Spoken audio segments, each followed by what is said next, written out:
Hello दोस्तों, आप सभी लोगों का हमारे चैनल जी सीजी न्यूज पर स्वागत है।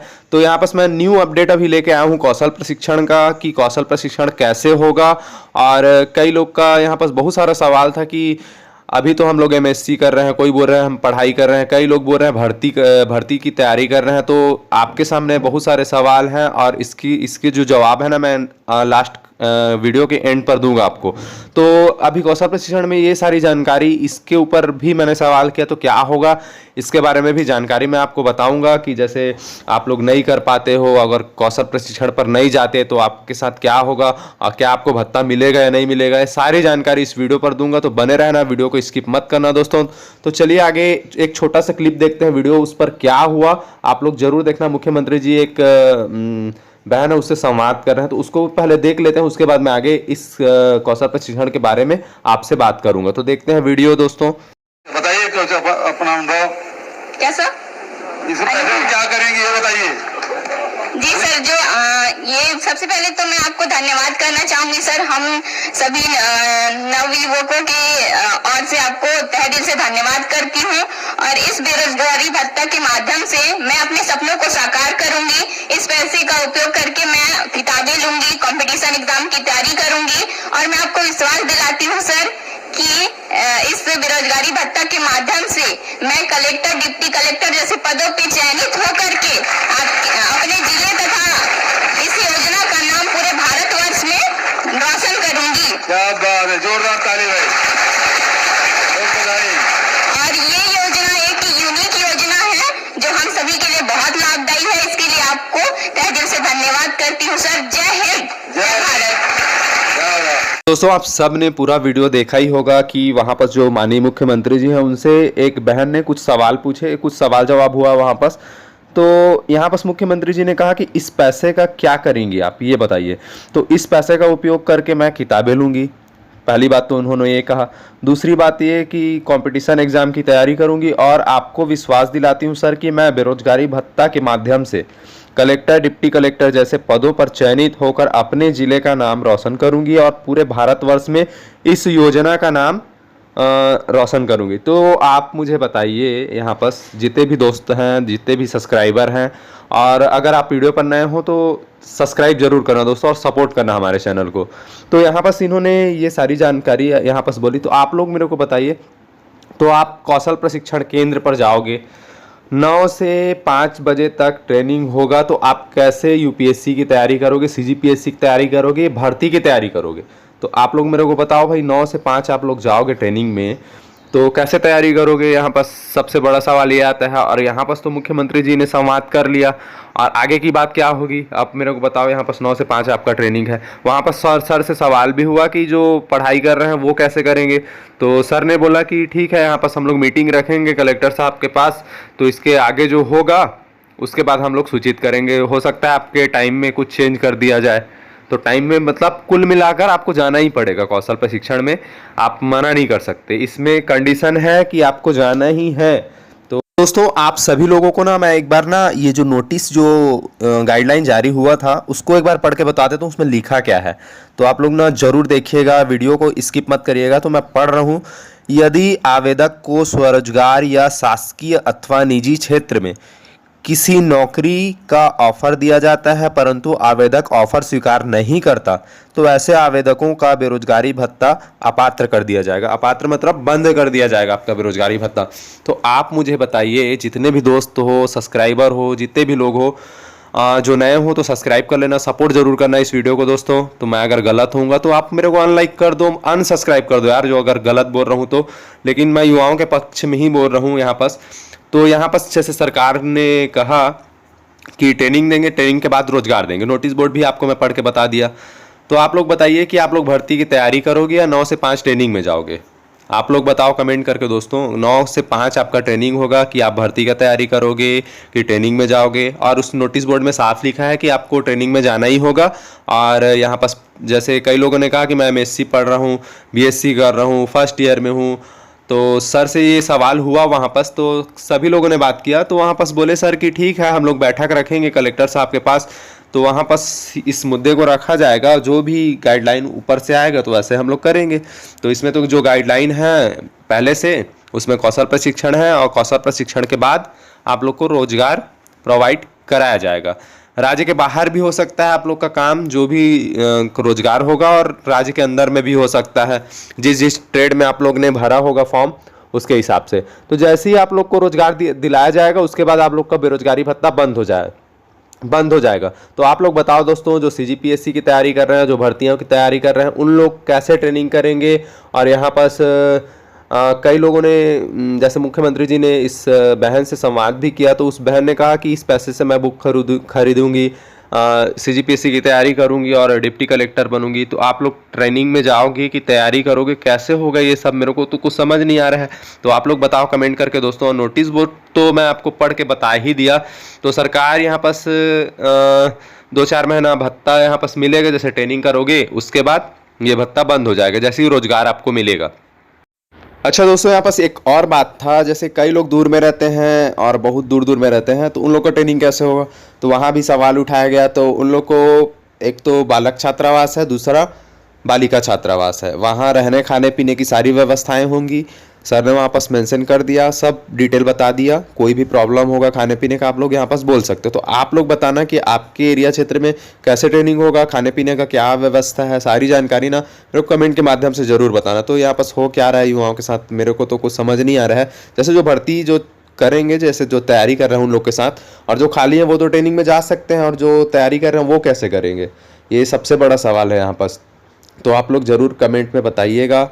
और सर ने कहा कि वहाँ पास थंबनेल का अटेंडेंस होगा, और जो अटेंडेंस होगा ना आधार के KYC वाला रहता है, तो उसमें सीधा वो रायपुर जाता है, ऐसे करके वो उन्होंने कहा। तो अटेंडेंस ऐसे टाइप का होगा वहाँ पास।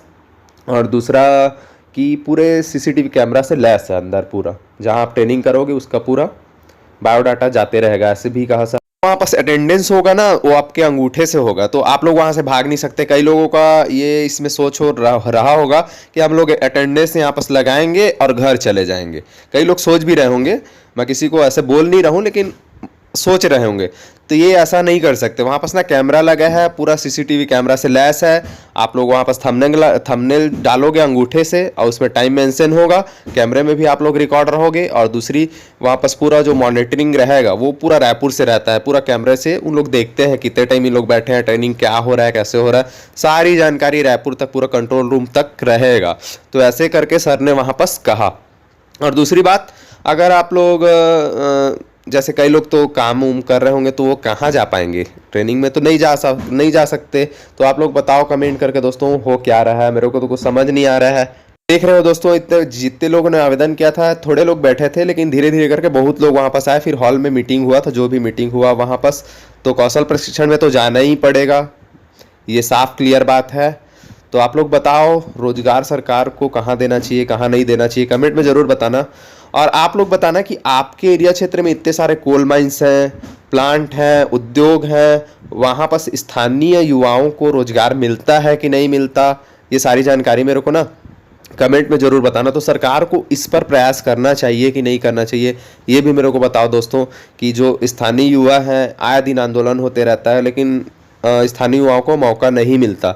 इतने सारे ना कोल माइंस हैं, यहाँ पास जो निजी कंपनियाँ आती हैं, आए दिन देखते हो न्यूज़पेपर पर खबर भी पढ़ते हो, यहाँ पास लिखा होता है कि धरना प्रदर्शन हो रहा है, युवाओं को यहाँ पास रोजगार नहीं दिया जा रहा है। तो ये सारी चीज़ें ना हैं, कुछ बहुत सारे हैं जहाँ पास ना बहुत सारे रोजगार प्राप्त नहीं हो पाते।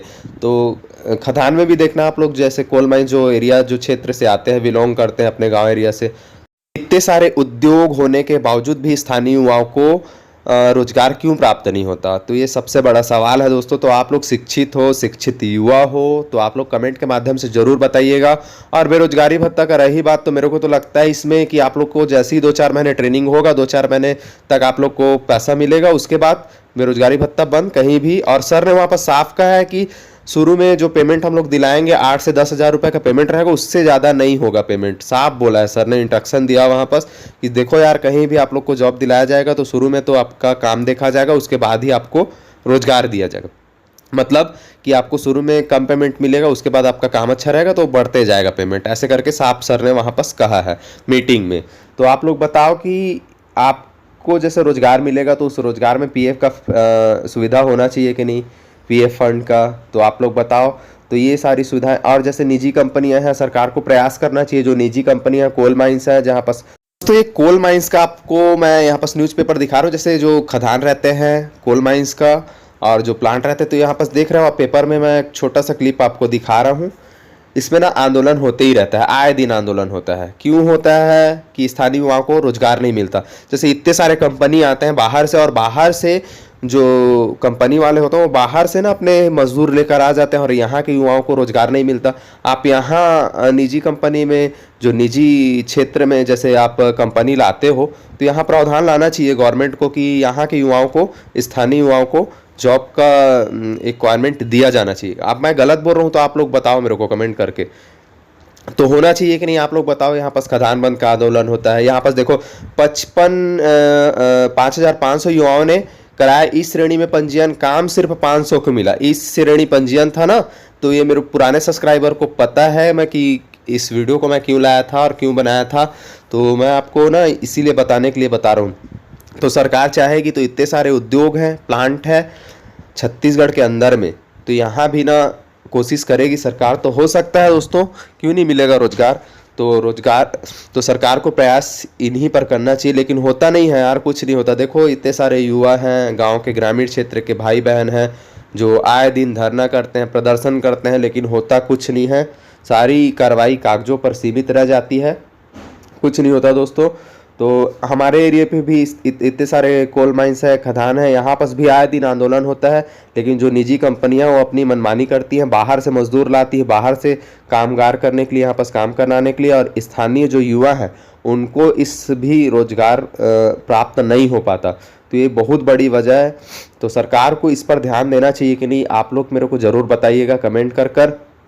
तो सपोर्ट करिएगा इस वीडियो को दोस्तों। अगर मैं गलत हूँ ना तो अनलाइक कर दो यार, अनसब्सक्राइब कर दो, उससे मेरे को कोई प्रॉब्लम नहीं है, लेकिन जो सच्चाई है वो मैं आपको बता रहा हूँ। देखो ना, बेरोजगारों को काम देने से यहाँ पर मना कर दिया जाता है। निजी जो कंपनियाँ आती है, इतने सारे प्लांट हैं वहाँ पर, जो निजी संस्था में जो कंपनियाँ आती हैं जैसे ठेका लेती हैं, तो उनको काम देना चाहिए स्थानीय युवाओं को, लेकिन देती नहीं है। तो यही तो प्रॉब्लम है ना, क्यों रहते बेरोजगार। अगर काम देते इतने सारे जो कंपनी है वो सब, तो मिलता ही नहीं है काम, इसीलिए तो बेरोजगार होते हैं ना। नहीं तो बेरोजगारी भत्ता का ज़रूरत तो किसी को पड़ता ही नहीं अगर काम मिलता तो ये सारी चीज़ें थे। सरकार को गाइडलाइन लाना चाहिए इस पर कि स्थानीय युवाओं को पहले मौका मिलना चाहिए, उसके बाद बच गए तो बाहर के मजदूर को काम पे लाओ, लेकिन स्थानीय युवाओं को सबसे पहले प्राथमिकता देना चाहिए। इस पर कानून लाना चाहिए सरकार को यार। अगर मैं गलत बोल रहा हूँ तो आप लोग बताओ कमेंट करके मेरे को।